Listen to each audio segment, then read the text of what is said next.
Ang mabuting balita ng Panginoon ayon kay San Mateo.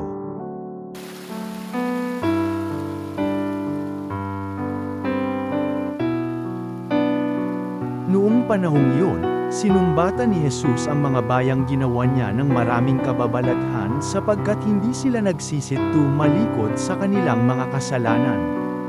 Kawawa ka, Chorazin! Kawawa ka, Betsaida! Sapagkat kung sa Tiro at Sidon ginawa ang mga kababalaghang ginawa sa inyo, malaon na sanang nagdaramit ng sako at nauupo sa abo ang mga taga-roon upang ipakilalang sila'y nagsisisi. Ngunit sinasabi ko sa inyo, sa araw ng paghuhukom ay higit na mabigat ang sasapitin ninyo kaysa sasapitin ng mga taga-Tiro at taga-Sidon. At ikaw, Capernaum, ibig mong mataas hanggang sa langit.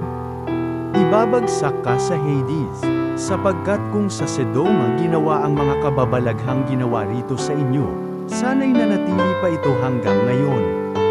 Ngunit sinasabi ko sa inyo, sa araw ng paghuhukom ay higit na mabigat ang ipaparusa sa inyo kaysa dinanas ng Sodoma. Ang mabuting balita ng Panginoon.